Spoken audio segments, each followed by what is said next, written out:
Hello दोस्तों, हमारे YouTube channel में आपका स्वागत है। तो दोस्तों, आज मैं आप लोगों के लिए लेकर आई हूँ एक बहुत ही बड़ी खुशखबरी जो कि नर्सेस और पैरामेडिकल के स्टाफ के लिए है। तो आइए दोस्तों बात करते हैं उस खुशखबरी के बारे में।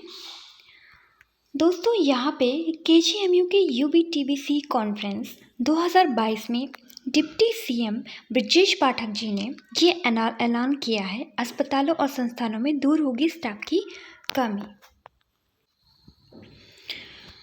दोस्तों, यहाँ पे 52,000 नर्सिंग पैरामेडिकल के स्टाफ पर होंगी भर्तियाँ।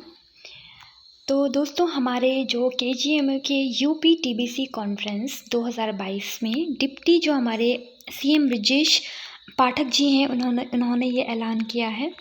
तो दोस्तों, मैं यहाँ पे UBTBC कॉन्फ्रेंस के बारे में भी बताना चाहूँगी। इसका जो फुल फॉर्म है वो है UP tuberculosis chest disease conference. तो इस कॉन्फ्रेंस में ही हमारे डिप्टी CM ब्रजेश पाठक जी ने ये ऐलान किया है कि अस्पतालों और संस्थानों में जो स्टाफ की कमी हो रही है उसको दूर करना है। तो दोस्तों, 52,000 नर्सिंग पैरामेडिकल स्टाफ भर्ती होंगे। आइए बात करते हैं कि उन्होंने डिटेल्स में क्या सारी बातें कही हैं इस न्यूज़ में। सरकारी अस्पताल और मेडिकल संस्थानों में नर्सिंग पैरामेडिकल स्टाफ की कमी दूर होगी। इसके लिए 52,000 नर्सिंग पैरामेडिकल स्टाफ जल्द भर्ती किए जाएंगे। यह घोषणा शनिवार को डिप्टी CM ब्रजेश पाठक जी ने की है। KGMU की UBTBC कॉन्फ्रेंस 2022 को संबोधित करते हुए डिप्टी CM ब्रजेश पाठक जी ने कहा है कि सरकारी अस्पताल और मेडिकल संस्थानों में करीब 52,000 नर्सिंग व पैरामेडिकल स्टाफ की भर्ती होंगी। इसकी प्रक्रिया शुरू है, देख सकते हैं आप।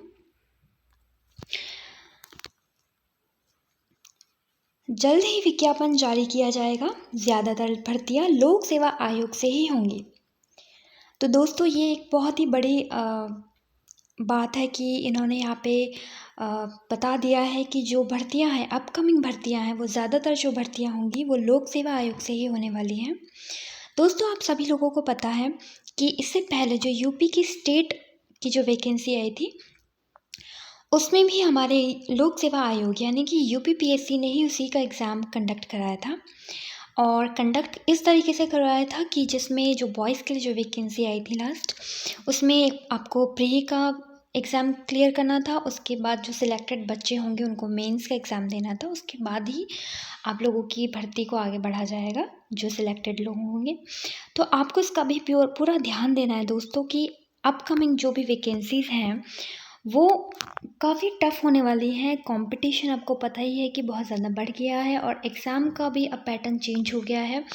तो 2 एग्ज़ाम भी हो सकते हैं, आपको किसी भी भर्ती के लिए देने पड़ सकते हैं। तो उसी को मद्देनज़र देखते हुए अपनी तैयारी को आगे बढ़ाइएगा और कंटिन्यूशन बनाए रखिएगा अपनी पढ़ाई पे। चाहे आप 1 घंटा पढ़ रहे हैं या 2 घंटा पढ़ रहे हैं या फिर 4 घंटे पढ़ रहे हैं, आप कंटिन्यू पढ़ते जाइए।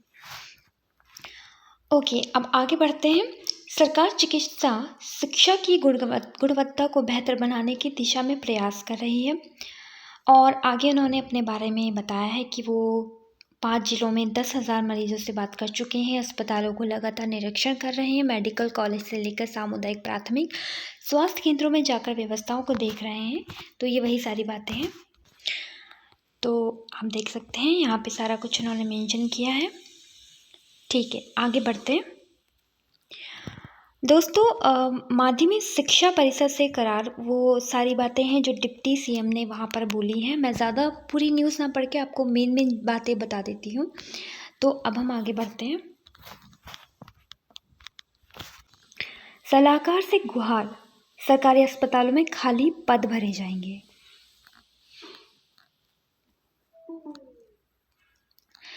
सरकारी अस्पतालों में मरीजों को बेहतर इलाज के लिए खाली पद भरे जाएंगे। डॉक्टर पैरामेडिकल स्टाफ का बहुत दबाव है। लगातार डॉक्टर कर्मचारी रिटायर हो रहे हैं, लेकिन उनकी जगह भर्ती नहीं हो पा रही है। तो दोस्तों, आपको पता ही है कि हर साल रिटायर होते हैं, लेकिन वैकेंसीज जो है वो हर साल नहीं आती हैं। कभी कभी बहुत टाइम लग जाता है और काफ़ी लोग बेरोज़गार हैं, अभी अपनी पढ़ाई कर रहे हैं लेकिन बेरोज़गार हैं। कुछ प्राइवेट में काम कर रहे हैं और कुछ लोग काफ़ी दिक्कतों का सामना भी कर रहे हैं, तो उन्हीं सब बातों को उन्होंने बताया है।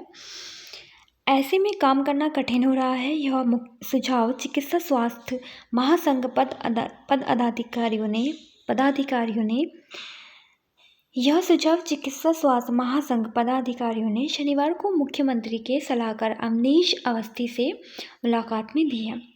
महासंघ पदाधिकारियों ने बेहतर सुविधाएं देने पर चर्चा भी की है। अवस्थी जी ने कहा है कि समय समय पर चिकित्सा स्वास्थ्य व्यवस्था में ज़रूरत बताते रहें। उन्होंने doctor, nurses, lab technician, xray technician, pharmacist आदि के पदों को अति शीघ्र भरवाने के लिए आश्वासन दिया है।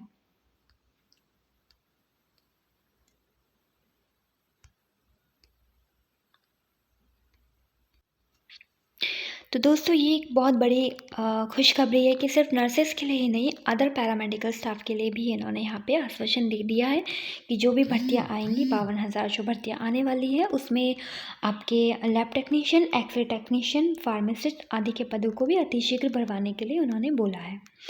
तो दोस्तों, ये एक बहुत बड़ी खुशखबरी है आप सभी लोगों के लिए जो तैयारी कर रहे हैं, कंटिन्यूशन में अपनी पढ़ाई को बनाए रखे हैं, तो उन लोगों के लिए एक बहुत अच्छी न्यूज़ है ये। अभी विज्ञप्ति या नोटिफिकेशन नहीं आया है।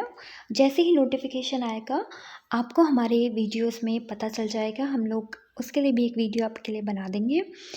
तो आगे की किसी भी नोटिफिकेशन को देखने के लिए या जो भी वैकेंसी अपकमिंग आने वाली है उनके नोटिफिकेशन को जानने के लिए हमारे यूट्यूब चैनल को आप सब्सक्राइब कर सकते हैं, ताकि सबसे पहले वीडियो आपके पास पहुँचे। और लाइक कर दीजिए, कमेंट कर दीजिए और अपनी पढ़ाई को दोस्तों बनाए रखिएगा, कंटिन्यू करते रहिए। कोई भी वैकेंसी का नोटिफिकेशन कभी भी आ सकता है। और मैं यही बोलना चाहूँगी कि आप निराश मत होइए। जितने भी लोगों का सिलेक्शन पिछले एग्ज़ाम में नहीं हुआ है, तो काफ़ी सारे वैकेंसीज़ के नोटिफिकेशन और भी बता दिया गया है कि आने वाली है। जैसे कि DSS भी है, ASIC भी है और उनकी वैकेंसीज़ के नोटिफिकेशन शायद जल्द ही आ जाए। तो आप अपनी पढ़ाई को बनाए रखिए। Thank you.